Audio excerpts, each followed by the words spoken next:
할렐루야, 할렐루야.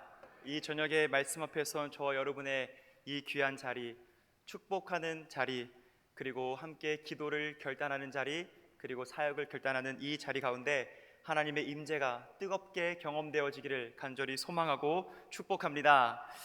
우리 성도님들의 넉넉한 그리고 뜨거운 기도와 물질의 후원 덕분에, 그리고 또한 든든한 지지 덕분에 우리 청년들이 이렇게 기쁨으로 아웃리치를 결단합니다. 참 감사드립니다.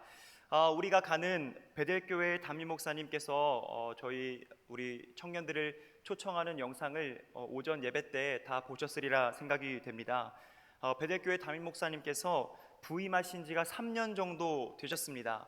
얼마 안 되신 겁니다. 그리고 연세도 50대 중반이십니다. 사역에 대한 아주 뜨거운 마음이 답사를 가는 저희들에게 아주 큰 도전이 되었고, 그리고 참 은혜가 되었습니다.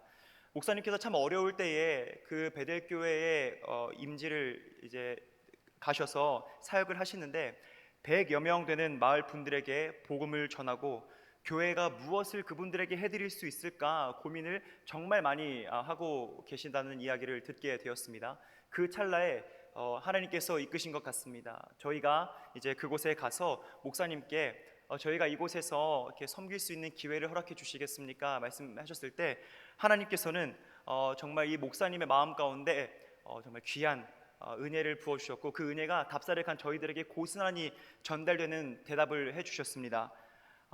마음에 열심이 있지만 환경 때문에 그렇지 못했다는 말씀을 해주셨고, 우리 남성교회 청년들 하나님께서 만나게 해주셨다고 말씀을 해주셨습니다. 그 말씀을 듣는 저희들에게 얼마나 큰 감사와 은혜가 되었는지 모르겠습니다. 그리고 또한 이렇게 하나님의 일에 우리가 쓰임받고 너의 일과 나의 일이 아니라 이렇게 아름답게 우리 남성교회 보내는 자나 보냄을 받는 자나 연합하여져 세워져가는 이 아름다운 우리 남성교회 모습 가운데 이 하나님께서 이 연합하는 자의 이 기쁜 모습을 이렇게 아름답게 허락해 주시니 이 예배 가운데 임하는 저의 마음 가운데 다시 한번 은혜와 감사가 충만하게 되는 것 같습니다. 주인 되신 주님께서 우리의 연합의 모습을 그리고 아웃리치를 기쁘게 받아 주실 줄 믿습니다. 우리 하나님께 영광의 박수 한 번 더 올려드리겠습니다. 하나님 감사합니다.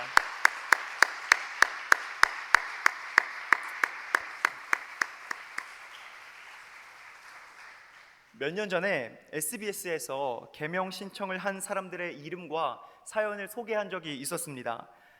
사랑하는 부모님들이 지어주신 이 소중한 이름을 왜 바꾸는 걸까? 그 영상을 제가 이제 보게 됐는데 개명을 신청한 사람들의 이유와 그리고 그 이름들을 쭉 보는데요, 제가 그거 보면서 이해가 되더라고요. 그 중에 몇 가지를 제가 좀 소개해 드리도록 하겠습니다. 한 사람의 이름입니다. 아마 부모님께서 자녀를 낳으시고 우리 가문에 좀 자부심이 되었으면 좋겠다라고 생각하셨던 것 같아요. 이름이 자랑입니다. 그런데 문제는 성이 지씨였던 겁니다. 우리 지자랑씨. 그분은 너무나 이해가 되는 거예요. 개명하고 싶었겠다라는 생각이 들었습니다. 거기에서 멈추지 않는 거죠. 그리고 부모님이 아이가 너무 가지고 싶었던 거예요. 근데 아이를 갖기까지 9년이라는 시간이 걸렸습니다. 그 힘들었던 시간 끝에 소중한 아이를 가지게 되었던 거죠. 근데 이 아이에 대한 그 기대와 마음과 그 감사한 마음을 그대로 이 아이의 이름에 대입했습니다. 이름이 9년인데 성이 방씨였어요. 제가 자세하게 이름을 말씀드리지 못할 것 같습니다. 그리고 이분은 크리스천인 것 같아요. 우리 자녀가 좀 영적인 삶을 살았으면 좋겠다라고 해서 이름을 령이라고 지었습니다. 되게 예쁜 이름이다 생각했는데 안타깝게도 성이 유씨였습니다. 그래서 우리 유령 성도님 개명을 신청했다라고 이야기를 합니다. 그리고 마지막인데 신중하게 좀 우리 아이가 살았으면 좋겠다라고 해서 신중이라는 이름을 지었는데 성이 임씨입니다. 그렇죠. 그래서 이 사람은 신중하게 계명을 좀 생각해 본 것 같아요. 저는 이 사연들을 좀 보면서 이 사람들의 학창 시절을 보지 않아도 다 상상이 되는 거예요. 참 험난한 학창 시절을 보냈겠구나 라는 생각이 들었습니다. 그런데 이 부모님들께서 이 아이들에게 이름을 이렇게 지은 것이 놀림 받으라고 지었겠습니까? 웃자고 지었겠습니까? 아니었을 것 같아요. 왜냐하면 부모님이 보통 자녀의 이름을 지을 때에는 그 자녀의 인생에 대한 기대와 소망이 들어있기 때문입니다.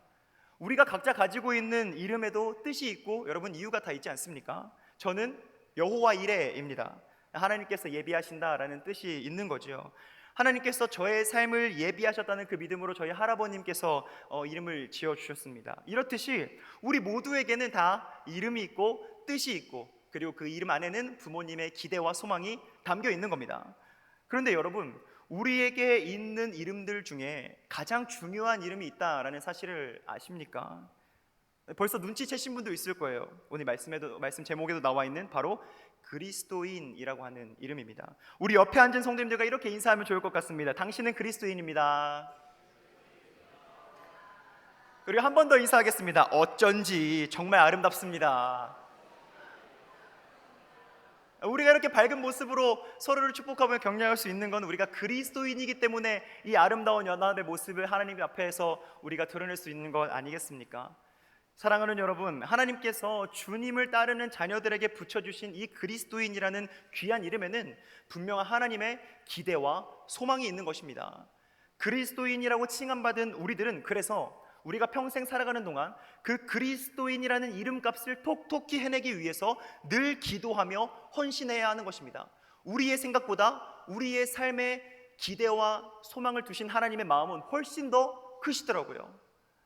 오늘 우리가 함께 읽은 본문에 함께 들어갈 텐데, 오늘 함께 우리가 읽은 본문에는 성경에서 최초로 그리스도인이라는 호칭을 소개하고 있습니다. 우리에게 새롭게 주신 이름인 거죠. 크리스천, 그리스도인들은 어떤 모습을 가지고 있어야 하는지, 그리고 우리 아웃리치를 다녀올 청년들, 그곳에서 어떤 그리스도인으로서의 모습을 드러내고 새겨야 할지 함께 은혜를 이 시간 나누고자 하는 것입니다. 우리 오늘 본문 19절의 말씀을 함께 봉독하도록 하겠습니다. 함께 읽습니다. 시작. 그때 스데반의 일로 일어난 환난으로 말미암아 흩어진 자들이 베니게와 구브로와 안디옥까지 이르러 유대인에게만 말씀을 전하는데. 아멘. 그리스도인들이 드러내야 하는 모습입니다. 저를 따라해 주시겠습니까? 그래도 생명을 전하는 사람들. 한 번 더요. 그래도 생명을 전하는 사람들. 처음에 오순절 다락방의 사건을 통해서 이 땅에 교회가 태동되었습니다. 그리스도가 머리가 되시고 친히 사도들을 통해 세우신 교회가 초대교회겠죠. 그런데 이 성도들에게 한 가지의 문제점이 있었는데, 그것은 이 성도들이 예루살렘과 유대에만 머물러 있는 것입니다. 친숙한 환경을 떠나지를 못하는 거지요. 그런데 예수님께서는 우리 제자들에게 승천하시기 전에 명령을 하나 주셨습니다. 사도행전 1장 8절에 너희에게 성령이 임하시면 너희가 권능을 받고 예루살렘과 온 유대와 사마리아와 땅끝까지 이르러 나의 증인이 되어야 한다라는 미션을 승천을 하시면서 제자들에게 주셨다는 겁니다. 그런데 초대교회 성도들은 예루살렘 중심에만 머물러 있는 거예요. 그래서 자기 민족들에게만 복음을 아주 잔잔하게 전하고 있었습니다. 그러니까 늘 이 익숙한 이 신앙적인 루틴을 벗어나지 못했던 거예요. 두려웠던 것 같습니다. 근데 그때 하나님께서 그 예수 그리스도의 지상 명령을 수행하게 하기 위해서 어떠한 방법을 쓰셨냐면 예루살렘 성도들을 각 지역으로 흩으시는 겁니다. 초대교회 7 집사님 중에 한 명이었던 스데반 집사님이 순교를 당하게 되는 일이 벌어졌을 때 예루살렘 성도들은 그때 느끼게 되는 거죠. 아, 우리가 이렇게 뭉쳐있다가는 다 죽겠다 하는 이 위감이 덮쳐오게 되니까 예루살렘 성도들은 각자 살 길을 찾아서 뿔뿔이 흩어지게 되었습니다. 성경에 보니까 예루살렘에서 아주 큰 핍박이 있었는데 베니게와 구브로와 안디옥까지 흩어졌다라고 이야기를 하고 있습니다. 화면을 통해 지도를 보시면 안디옥은 예루살렘으로부터 약 360km 떨어져 있는 곳이에요. 서울에서 포항까지의 거리라고 하죠. 그만큼 정말 이 두려움에 떨어서 그 먼 길을 걸어서 혈혈단신으로 그리고 작은 공동체를 이루어서 흩어지게 되는 것입니다. 그렇게 이 핍박 때문에 흩어져 버리게 되는 예루살렘 성도들을 바라봤을 때 이 사람들은 참 약한 사람의 모습인 것 같습니다. 핍박을 이길 만큼 대단한 사람은 아니었습니다. 스데반같이 죽으면 죽으리이다 순교를 마음 먹을 수도 없었고, 그리고 흩어질 정도로 상당히 연약했는데, 중요한 것은 그들이 연약하다 할지라도 그들 안에는 변하지 않는 DNA가 하나 있었습니다. 우리 한국 사람들에게도 DNA가 하나 있잖아요. 외국에 나가도 어디를 가도 어떤 사람을 만나면 가장 먼저 물어보는 게 뭐예요? 너 몇 년생입니까? 몇 년생인지를 따지는 게 우리 한국인의 DNA고, 어딜 가나 김치를 찾는 것이죠. 나이가 별로 중요하지 않은 서구 사회에서 우리나라 사람들은 1, 2년 차이가 나도 그 상대방 위에 서려고 하는 것이 우리 한국인의 DNA입니다. 그것처럼 그리스도인들에게 아무리 뿔뿔이 흩어진다 할지라도 그들에게 새겨져 있는, 그리고 그 새겨져 있는 것이 없어지지 않는, 변하지 않는 DNA가 하나 있었는데, 뭐냐면 예수님을 소개하는 비전은 잃지 않았던 것입니다. 그거는 그 성도들의 DNA였어요. 겁도 많고 흩어지는 참 나약한 모습의 성도들이지만, 이 흩어진 유대인들은 어디 가나 예수 그리스도를 전했습니다. 이게 참, 제가 이 말씀을 준비하면서 우리들의 모습을 발견하게 되었습니다. 우리도 그렇잖아요. 저도 우리 청년들을 만나고 청년들과 이야기를 할 때면, 우리 청년들, 우리 어른들께서 잘 아시듯이 너무나 고민 많고 걱정 많습니다. 사회의 일원이 되기 위해서, 그리고 나의 이 정체성과 존재감을 찾기 위해서 부단히 애쓰며 살아가고 있습니다. 그런데 이제 이 청년들이 이렇게 모여 있을 때에는 마음이 뜨거워지는 거예요. 집회 때나 예배 때나 마음이 뜨거워지면, 주님 나를 쓰시옵소서, 죽으면 죽으리이다, 이렇게 고백하는 겁니다. 근데 그러다가도 제가 이제 우리 청년들이 기도의 제목을 써서 저한테 올려주는 걸 보거나, 그리고 우리 청년들과 이야기를 하면 여전히 고민이 많고 여전히 걱정이 많은 겁니다. 근데 여러분, 고민 많고 걱정 많은 우리 청년들, 그래도 여러분, 지금 여러분들 눈앞에 있는 이 결과를 한번 보십시오. 이 더운 날 나의 일상을 다 내려놓고 회사에 연차를 쓰거나 관계를 잠깐 미루고 친구, 직장 동료, 그리고 가족들도 이해하지 못하는 아웃리치를 2박 3일 또는 3박 4일 동안 가겠다고 지금 이 자리에 있는 것 아니겠습니까? 하나님의 일을 하겠다고 결단하는 이 아름다운 귀한 청년들이잖아요. 이게 우리의 모습이라는 겁니다. 그러니까 초대교회 성도들 마찬가지고 우리 청년들도 마찬가지고 우리 모두가 다 마찬가지인 것 같습니다. 이 신앙의 패턴이 일정한 것이 아니더라고요. 들쑥날쑥한 겁니다. 근데 오늘 본문을 통해 깨닫게 되는 은혜는 이게 바로 하나님이 일하시는 방식이라는 겁니다. 연약한 사람들의 그 연약하고 나약한 환경을 통해서, 고민 많은 상황들을 통해서 가장 위대한 일을 도모하시는 분이 우리의 하나님이신 줄 믿습니다. 사도 바울이 훗날 이 진리를 깨닫게 되고 고백하는 거죠. 고린도후서 12장 10절입니다. 나는 그리스도를 위하여 병약함과 모욕과 궁핍과 박해와 곤란을 겪는 것을 기뻐합니다.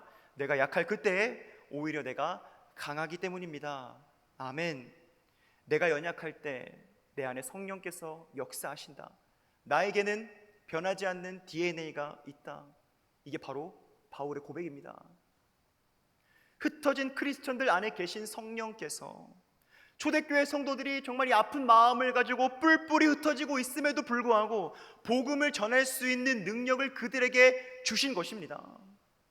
사랑하는 여러분, 우리가 이 연약한 상황에서 우리가 성령의 이끄심에 이렇게 순종하게 될 때 성령께서 채워주시는 그 담대함을 마음껏 경험하게 되기를 간절히 축복합니다. 우리 크리스천들의 비전과 정체성이더라고요. 가슴에 손을 얹고 저를 따라해 주시겠습니까? 우리는 어디에 가든 누구를 만나든 생명의 복음을 전하는 사람들입니다. 그 사람들의 모임이 우리 남성교회인 것입니다. 사랑하는 청년 여러분, 청년 여러분들께 축복하고 싶습니다. 저는 이번 아웃리치를 통해 여러분들이 우리의 사역을 하며 베델교회와 마을 곳곳에 우리의 섬김으로 그리스도의 사랑이 전해질 뿐만 아니라 내가 크리스천이라는 정체성이 더욱더 명확해지기를 간절히 축복합니다. 그 변하지 않는 하나님께서 우리에게 고유하게 주신 그 DNA가 나에게 새겨져 있음이 나도 모르게 발견되는 아웃리치가 되기를 간절히 축복합니다. 여러분의 아웃리치는 다음 주가 끝이 아니라 다음 주가 시작이기를 축복합니다. 내가 그리스도인이기 때문에 복음을 전할 수 있는 것입니다.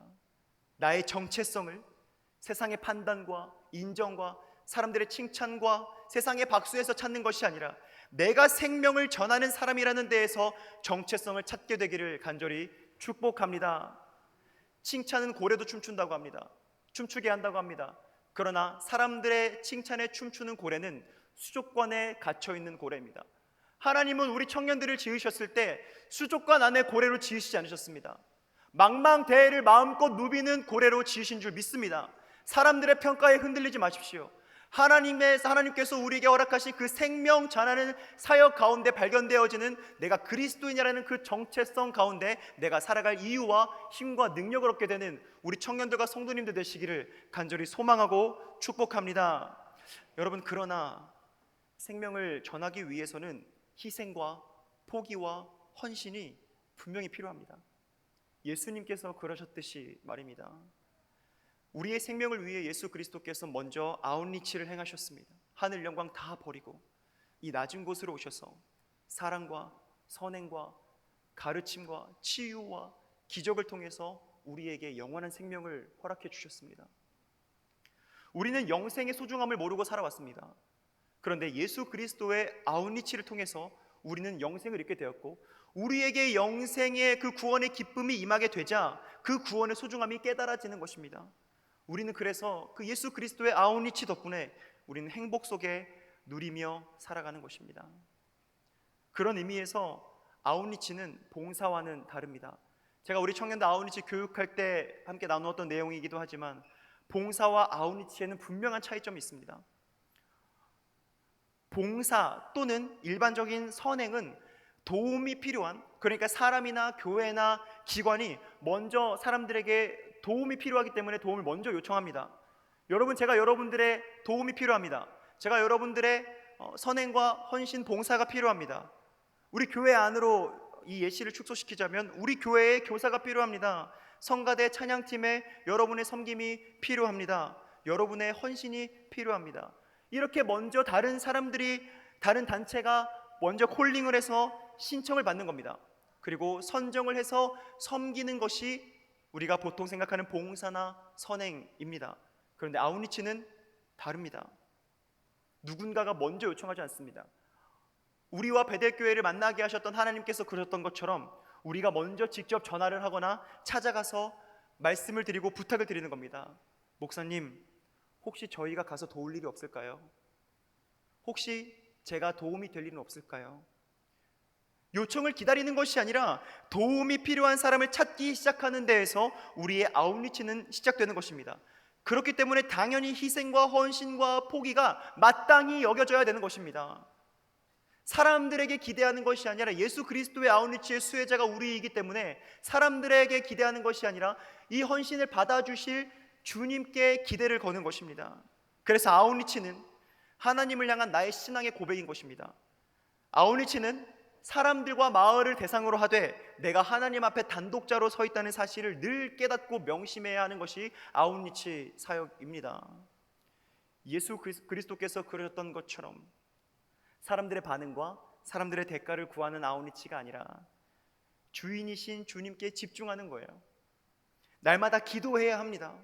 가서도 매번 우리는 기도하면서 사역하고 사역을 준비하겠지만 우리 이 순간부터 우리 아침에 다니엘 기도회 하는 것처럼 늘 기도하면서 아웃리치를 준비해야 할 줄 믿습니다. 나의 의가 드러나는 것이 아니라, 내 기대가 드러나는 것이 아니라 하나님께서 우리를 사용하시는데 어떻게 사용하실지가 기대가 될 수 있도록 하나님께 초점을 맞춰야 하는 것입니다. 내가 좋은 마음이라서 아웃리치를 하는 게 아니라 우리의 정체성이 마땅히 생명을 전해야 하는 사람, 그리스도인이기 때문에 우리는 마땅히 그 일을 하는 것입니다. 우리 모두의 삶 가운데 아웃리치를 가는 자들이나 우리의 삶의 자리에 이제 흩어지는 우리 모든 성도님들 마찬가지입니다. 우리의 모두의 삶의 자리에서 생명을 위한 거룩한 양보와 헌신이 있게 되기를 간절히 축복합니다. 우리 20절 말씀 함께 읽어보도록 하겠습니다. 시작. 그 중에 구브로와 구레네 몇 사람이 안디옥에 이르러 헬라인에게도 말하여 주 예수를 전파하니. 아멘. 아멘. 흩어진 그리스도인들이 어디에 가나 생명을 전하는 것은 너무나 귀한 일이죠. 그렇죠? 그런데 흩어질 때에도 아직 대부분은 유대인들에게만 복음을 전했습니다. 익숙하지 않은 사람들에게는 복음을 전하지 않았습니다. 이방인들에게 복음을 전할 만한 마음의 변화가 그들 가운데 크게 일어났던 것 같진 않아요. 아직도 스스로의 패턴 안에 갇혀 있습니다. 그런데 구브로와 구레네에서 예수를 믿은 몇몇 유대인들은 이 편견의 벽을 하나씩 허물기 시작했습니다. 유대인들이 안디옥에 들어가자 그들은 안디옥에 사는 그리스인들, 헬라인들에게 복음을 전하기 시작하는 겁니다. 이방인들에게 복음이 전해지는 그 기적이 비로소 일어나게 되는 것입니다. 흩어진 사람들을 통해 말이죠. 이런 일이 어떻게 일어나게 되었을까? 21절 말씀 믿음으로 함께 봉독하겠습니다. 21절입니다. 함께 읽겠습니다. 시작. 주의 손이 그들과 함께 하심에 수많은 사람들이 믿고 주께 돌아오더라. 아멘. 예루살렘 성도들이 여러 곳으로 터졌는데 그들이 흩어지는 가운데에서도 모든 것이 끝난 것 같지만 결코 끝나지 않을 수 있었던 이유는 오늘도 여전히 주의 손이 나와 함께하고 계시기 때문입니다. 남들이 보기에는 끝난 것 같아 보이고 연약해 보여도, 그리고 세상 사람들이 다 나를 멸시하는 것 같아 보여도 주의 손이 나와 여전히 함께하는 이상 여러분 끝난 거 아닙니다. 이게 바로 그리스도인의 특혜입니다. 그리고 그리스도인의 힘인 줄 믿습니다. 세상 사람들이 다 끝났다 해도 우리 위에는 여전히 주님의 손이 머물러 있는 줄 믿습니다. 그래서 우리는 언제든 다시 일어설 수 있는 겁니다. 22절부터 보면 이방인들에게 복음이 전해졌다라는 정말 믿지 못할 이 소식이 예루살렘 본 교회에 이제 당도하게 되었습니다. 예루살렘 본 교회가 그 믿기 어려운 이야기를 듣고 그래서 사람을 보내는 겁니다. 사도에 준하는 리더였던 바나바를 안디옥으로 보내는 겁니다. 진짜 안디옥에서 이 유대인들이 이방인에게 복음을 전했다고? 그래서 바나바를 파송하는 거죠. 두 가지의 이유가 있는데, 하나는 안디옥에서 이방인들에게 복음이 전해지고 있다는 소식을 확인하러 보내는 것이고, 또 하나는 성령의 사람이었던 리더 바나바가 이제 사도 바울이 되기 전에 사울을 권면해서 함께 동행하고 그곳에서 전문적으로 사역을 하는 겁니다. 그렇게 되자 그 결과가 오늘 본문에 나오죠.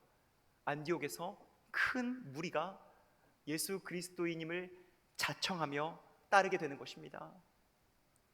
평신도들이 사역의 역사를 만들어내고요, 리더가 따라붙는 모습을 우리는 볼 수 있는 거죠. 저는 이번 아우리치를 준비하면서 우리 청년들의 너무 큰 힘과 가능성을 발견하게 되었습니다. 이 리더들에게 요구하는 것들이 많이 있는 것 같아요. 목사님, 베델교회와 마을에서는 목사님이 생각하는 그 사역보다 이 사역을 하는 게 더 좋을 것 같아요. 아, 그렇구나. 목사님, 지금 저희 팀 모여 있습니다. 오셔서 기도해 주세요. 네, 달려가겠습니다. 목사님, 아웃리치 가기 전에 이런 나눔들이 더 있으면 좋을 것 같습니다. 하루라도 빨리 우리 기도회를 시작했으면 좋겠습니다. 청년들이 막 달려가는 거예요. 제가 그 경험을 하니까 너무 은혜가 되더라고요. 청년들이 막 달려가면 그러면 이제 청년부 부장님과 저는 이제 같이 밀어주고 기도하는 겁니다. 이렇게 서로를 보완해주고 세워주는 모습이 바로 이 안디옥에서 그 기적을 일으키는 크리스천들의 모습이라는 겁니다. 여러분, 여기 총괄인 하람자매도 있지만 모든 리더들, 임원들의 정말 이 사역을 준비하는데 이 창의성과 열정이 진짜 저에게 너무 큰 도전이 되는 거예요. 초대교회의 성령께서 성도들을 위해서 이 성령께서 함께 하셨습니다. 그래서 그들이 가는 곳마다 교회가 다시 한번 태동되기 시작하는데, 이번 아우리치를 준비하면서 그게 물론 초대교회에 비하면 너무나 이 미약한 깨달음이지만 저에게도 깨달음이 생긴 것, 우리 청년들의 모습이 바로 에클레시아, 생명력 있게 움직이는 교회 아닐까 하는 감동이 저에게 있었던 것입니다. 여러분, 아까 특송할 때 우리 이 청년들의 모습을 보십시오. 눈빛이 막 초롱초롱하지 않습니까? 여러분, 놀랍게도 이 청년들 대부분은 오늘 아침 9시부터 나와서 지금까지 있는 청년들입니다. 여러분, 요 타이밍에 한번 박수 한번, 우리 격려의 박수 한번 나와주시면 감사하겠습니다.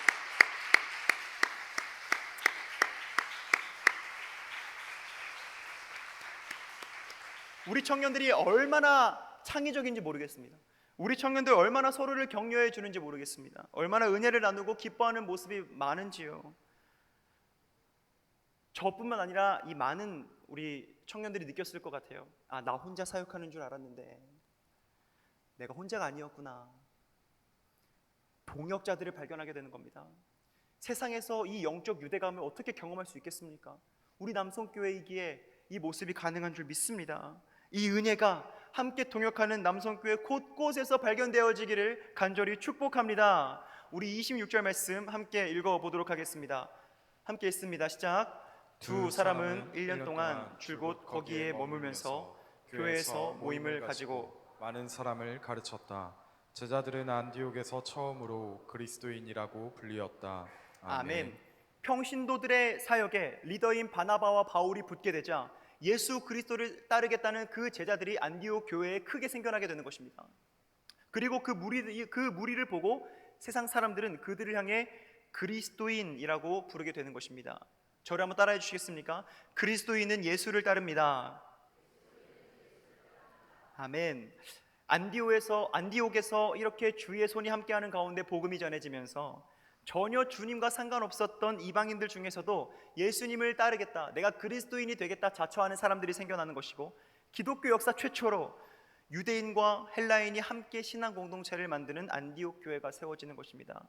사랑하는 여러분, 우리에게 대단한 것 없습니다. 내 나름대로 소중한 시간을 물론 내어서 이렇게 헌신하죠. 그리고 대단해 보이지 않지만 내 작은 땀방울과 그리고 이 사역을 위해서 고민했던 그 고민의 지점들, 어떻게 내가 이 직장 상사에게 하루를 빼달라고 이야기할 수 있을까 했던 고민들, 어떻게 이 가족과의 약속을 내가 양해를 구할 수 있을까, 친구와의 관계의 약속을 내가 어떻게 양해를 구할 수 있을까, 그 황금 연휴 아니겠습니까? 그 화려하진 않지만 물론 예수 그리스도의 열정에 비해선 아주 작은 열정이고 고민이겠지만, 아우니치를 위해서 고민하고 공부하고 또한 사역을 위해 연습했던 그 시간들, 그 작은 열심 위에 주의 손이 함께하면 오늘 안디옥에서의 모습과 같이 역사가 되는 것입니다. 우리는 연약하고 투박합니다. 하지만 예수를 따르겠다는 그 결단 위에 주님의 손이 함께하시면 주님의 역사의 현장이 되는 줄 믿습니다.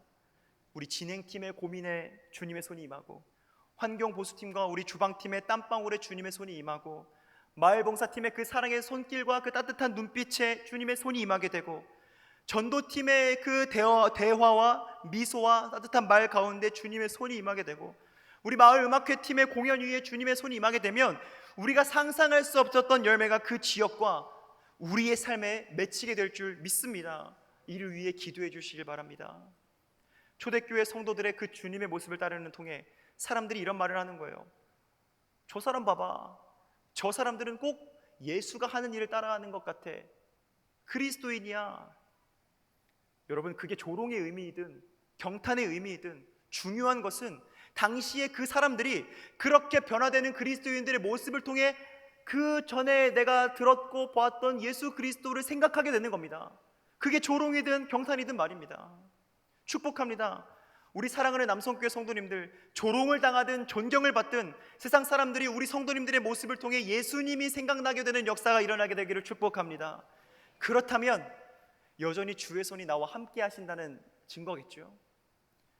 그러면 우리의 삶은 아웃리치의 삶이 되는 것입니다. 사랑하는 여러분, 말씀을 정리합니다. 오늘 말씀을 통해 그리스도인이 되어가는 그 과정의 비밀을 깨닫습니다. 그리스도인이란 그리스도 안에 있는 사람들, 생명을 전하는 사람들, 주의 손이 함께하는 사람들인 줄 믿습니다.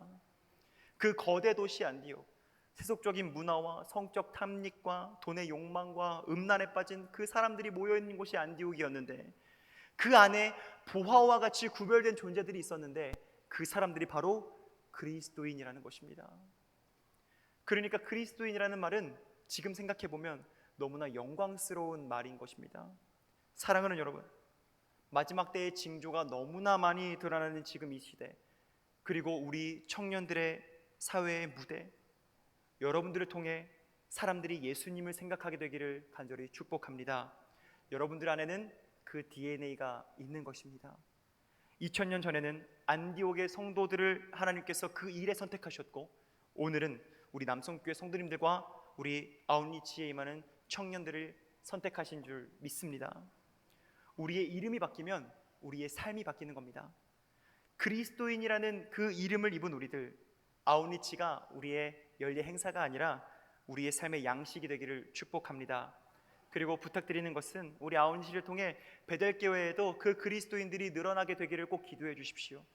이름 없는 몇 사람으로 시작해서 리더들이 그곳에 가서 서로 세워주는 모습을 오늘 말씀을 통해 우리에게 보여주셨다는 것은 이름 없는 우리를 통해서도 하나님의 역사가 일어날 수 있다는 것을 보여주시기 위함 아니겠습니까?